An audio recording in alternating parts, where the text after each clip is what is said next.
Happy spring. Thank you so much for being here and for creating safety with your presence and your open-mindedness and your love. I feel that. I can't speak too much to it because I might start to cry and then we're all going to be in trouble. I am going to start with what you might find as a shocking, bold, earth-shattering statement. Relationships are hard. If that comes as news to you, congratulations, and please talk to me later. And if none of this talk resonates with you, I really need your help. So just come find me. For the purposes of our time together today, I'm talking primarily about romantic relationship, and my experience has been heteronormative, but these concepts can be extrapolated to all the people we relate with in our life. And when I talk about men and women, I want it to be inclusive to how you identify, even if that is fluid. So, why are relationships hard? That's a good question. Well, for starters, they serve as a mirror for our shadows, for our past unhealed wounds. They bring out the most challenging aspects of our personality, the things we thought we had healed, the patterns we thought we had fixed, or maybe even wounds or patterns we didn't know we had. They have a crazy way of bringing out our inner child, which can feel scary, unsafe, less resourced, and really, really vulnerable. When we're brave enough to let others inside where we are soft and unprotected, our buttons will inevitably get pushed. And life also has a beautiful way of bringing people with common characteristics into our lives to help work on anything that remains unresolved or incomplete, which is a blessing if we see it that way. But until we learn the lessons, it can be quite honestly excruciatingly painful. Another aspect of why relationships are challenging is because of their somewhat recent evolution from tradition-oriented model to a less role-based model. Because of societal structures, rules, and laws, gender roles, and perhaps necessity, it wasn't too long ago that a more role-based relationship was more of the norm. You do this, and I do that. Not necessarily that there wasn't love or romantic feelings, but relationships were more defined by these societal structures and traditions. Then relationships evolved to the place where we don't necessarily need to be in them to survive. Women, thank goodness, were granted the right to own a bank account without a male cosigner in 1974, if you can believe that. I know, so shocking because that's, the year I was born.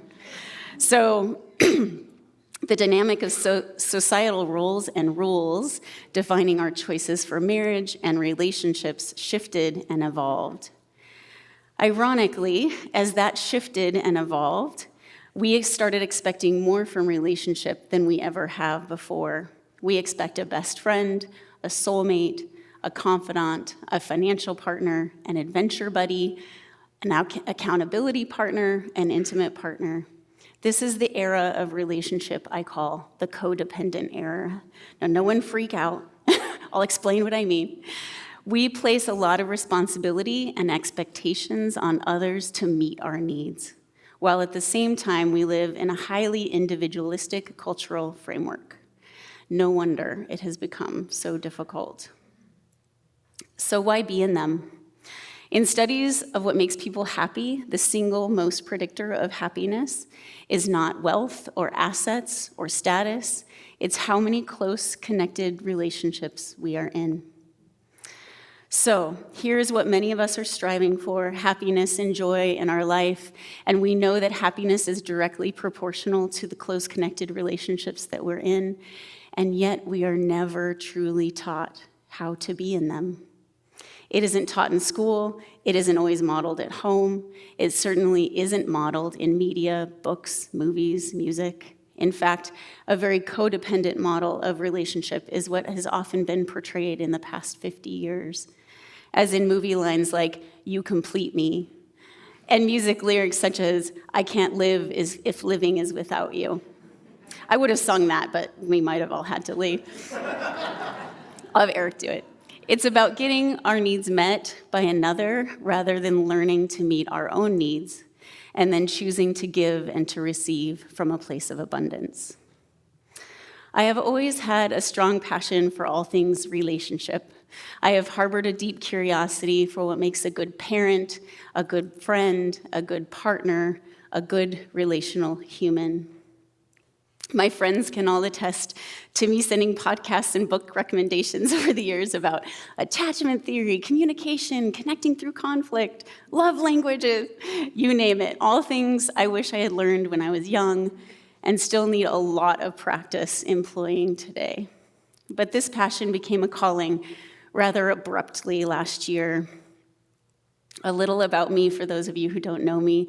I am a mother of two of the most amazing humans on the planet. They are 18 and 15. I have a dog, Luca, who is also amazing. He's 4. My children's father and I were married for 7 years and separated when they were just 11 months and 4.5 years old. Being the mother of a divorced family, being the child of a divorced family, it was one of the hardest choices I ever had to make and one of the biggest opportunities for growth. I was partnered a few years later to an incredible man who cherished me and helped me believe in love again. This relationship ended, like many things did, during the chaos of COVID. I have spent the last 6 years dating on and off and realizing more and more how challenging this relationship dance has become. Last year, around this time, I was contemplating how difficult dating has been for me, how complicated finding partnership was feeling, how my life had started to feel really out of balance. Aside from being a mother, I am a physical therapist and a business owner. I have a clinic with about 35 employees. So not only was I responsible for supporting my own family, but I had many others depending on me. I realized how much I was in the role of provider, protector, leader, decision maker, extreme functioner, and how much I missed and how much this felt to me like masculine, my doing energy, and how much I missed being in my feminine or my being energy. This is a deep dive for another talk, but the broad strokes are that I started to really think about this modern dynamic of relationship and felt a strong curiosity to know more. I started an organic grassroots search for better understanding. I wanted to know how I truly felt about it, what the universe wanted me to know just by starting to have conversations. I purposefully avoided books and podcasts for a while because I really wanted to know how I felt about it without the influence of the influencers. As many of my friends here can attest to, I wouldn't shut up about it. The deeper I searched, the more information started to come to me like downloads. It just started flowing. Doors started opening. Coffee shop meetings lasted 4 hours. I was invited to speak about it. People started asking for my advice. The passion started feeling like a calling. I knew it was a calling because I have lived the majority of my life as a perfectionist, a people pleaser, and extremely attached to outcome. I don't mean lightly attached, like cheap Scotch tape or like Hello Kitty miniature stapler attached. I am talking super glued, welded, and riveted attached to expectations and outcomes. I realized with this topic, I had abandoned my perfectionistic ways. I didn't know where anything was leading. I just knew I had to walk through every door that was open to me. I allowed myself to be messy, scared, nervous, imperfect. I walked into conversations unprepared. Not this one. Maybe. I didn't memorize it. And perhaps for the first time in my life, I wasn't concerned about how others were perceiving me. I just knew that it was all coming from this beautiful and sacred place inside of me, and for some reason, I was supposed to share it. I started interviewing men in particular because I wanted to know what it was like for them, what the experience of dating, of masculinity and femininity, of relationship, of living as a man in a feminist movement felt like. I talked to women's groups, men's groups, co-facilitated co-ed conversation groups, and processed with anyone who wanted to engage, and maybe even a few that didn't want to. I absorbed, recorded, journaled, processed, talked, and listened. The more I talked, listened, and was curious, the more I realized how far apart men and women have become. The more I discovered that the battle of the sexes had done some very significant damage, and this was all still very alive today. The more I leaned in, the more hurt and pain were revealed. The harm of the patriarchy, misogyny, social norms, roles, expectations, capitalism, feminism, and all the social media surrounding it.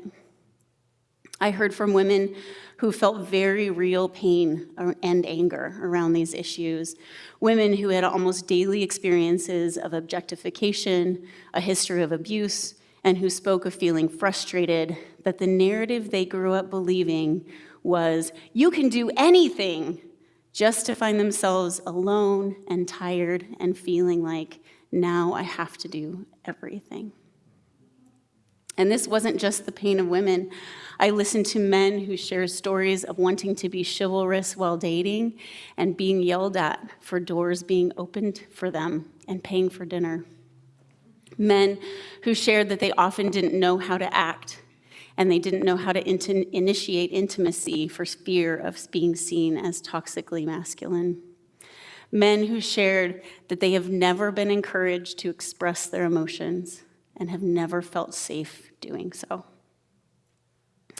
Men who spoke of decades of shame around just being male, and unexpressed grief as not having anyone to look up to that modeled a healthy or integrated form of masculinity. Both men and women expressed how triggering even the words masculine and feminine have become. The more I investigated, the more I realized the depth of this chasm that has been created by centuries of harm, of dominance, of fighting for survival, of the battle of the sexes, of lack of safety, of inequality, of unhealthy masculine and feminine being modeled and strengthened. No wonder it's so flippin' hard. As I delved deeper and learned more about the dynamic that has developed, the more I realized I was wanting change, not just for myself and for the future partnership I dream of, but for the collective. I understood that a much larger problem is at play here, and I, for some reason, have a role in healing it.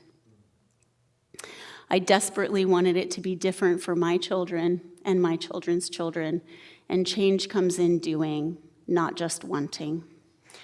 During this swirl of investigation and curiosity, a memory came back to me, a memory of a very deep wound. This wound happened when I was in high school. I was 16, and I had my first sexual experience, and it was not consensual. It was a man who was in his mid-30s who I knew and I trusted. I felt so ashamed. I blamed myself. I felt such grief that something I should have been able to choose to give away was taken from me. And I said to myself, I better not tell anyone. If people knew this, they would tell me it was my fault, that I should have been more careful, that I should have been less trusting. I truly felt if people knew, they would no longer find me worthy of love and respect. I stuffed that memory down far and hoped it would just stay there, suffering in silence and isolation. Fast forward 4 years, I was in college and participating in a diversity training to be a resident assistant. We had this exercise that we were given to do. We partnered up and we sat in front of each other, and we were supposed to pull a slip of paper out of a cup with an ethnicity written on it. The exercise was to read the ethnicity in 3 different tones of voice, and your partner was supposed to reply with the first word that came to their mind. Well, my partner pulled out, a slip of paper, and she read, ironically, this man's ethnicity in a very sinister tone of voice. And that memory came right back to the surface. I felt an icy fear enveloping me, and I broke down in a fit of convulsive sobs. I stood up in that room of the other trainees then, and I said, I think I was sexually assaulted in high school. And I immediately knew that the way I was going to heal was to help others, that my experience had to be for a reason, and that reason was to help raise awareness. So I asked my academic advisors if I could do a program on sexual assault and acquaintance rape. I put up flyers and I went into dorms and groups of people and I told my story. To tell this story and not be told it was my fault or that I was to blame, to be reassured that I was still worthy of love and respect, even when people knew this about me, was very healing. But then one of the fraternities made it mandatory for their entire chapter to attend. So I walked into this room filled entirely with fraternity men. At first, no one was looking at me. Some looked like they were trying to nap. Others looked like they were trying to find a way to escape. But certainly most looked like they would rather be anywhere else. I could just read in their body language that no one wanted to be there. The first thing I said was, I want you to know that I am here not to berate you for being male and not to make an assumption that you are all capable of assaulting women just because of your gender and anatomy. I am here because I believe you are a source of the solution. And I proceeded to tell my story to that room of young men. I was open and raw and vulnerable and trusting. The conversation we ended up having that evening, which in my memory lasted hours after it was scheduled to end, was absolutely incredible. We ended up talking about so many topics that these men had questions about. By the end, all the men were sitting up and engaged. We had kind of magnetically pulled in toward one another. There were men that were supporting one another in grief. There were deep questions, and there was open conversation. There was true connection. And when I left that room to walk across campus, I realized I was completely healed. I entered that room as a wounded stranger and left as a healed sister and friend. Just through human connection and presence, kindness, caring, listening, being seen, being heard, understanding, and being understood. Providing safety for one another to ask and to answer questions without fear of how we would be judged or perceived. The irony is that wound was perpetuated by one man and then healed by many. Yay.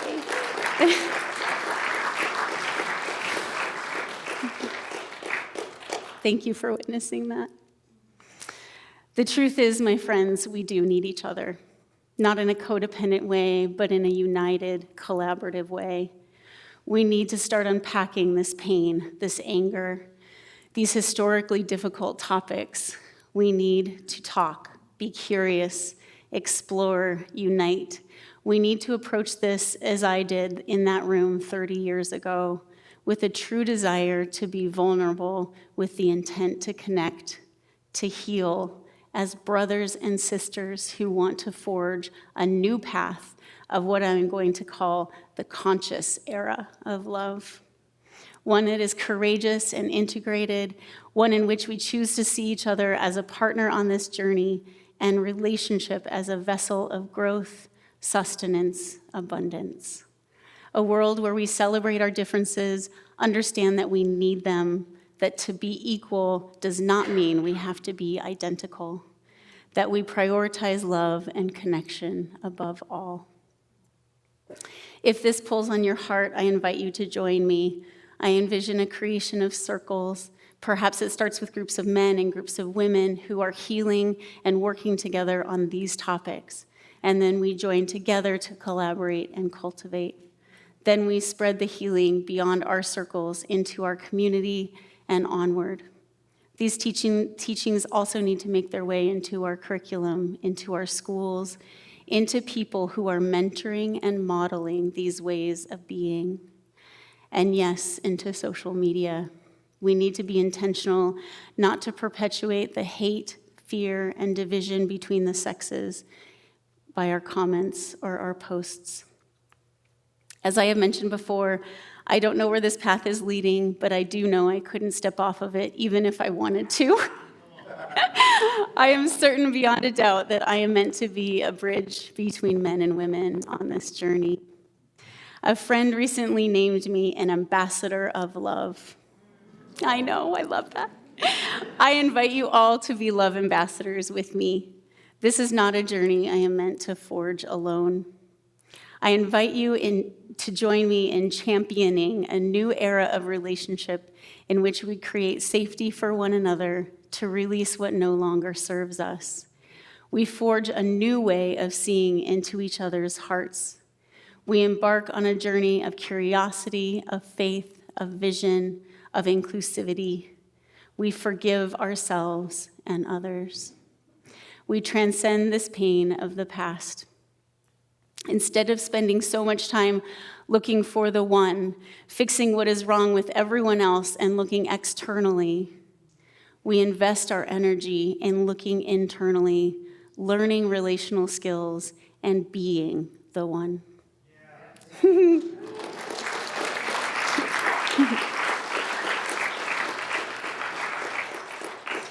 We learn to fill ourselves up with so much love that our love for others comes from the overflow. We heal. We have the courage to skillfully engage in difficult conversations, and they become a vehicle for connection and growth. We set our sights on understanding, for seeing and being seen. We make room for the kind of love that lights the darkness, that heals the past, that alchemizes suffering. I feel called to cultivate these environments of safety, of conversation, of deep connection and vulnerability, to create spaces of healing for the masculine and the feminine, within and between. I envision a world where these energies are healed and integrated in us individually and collectively, and love returns to the sacred, safe place in which it so deeply deserves to reside. And so it is. So it is.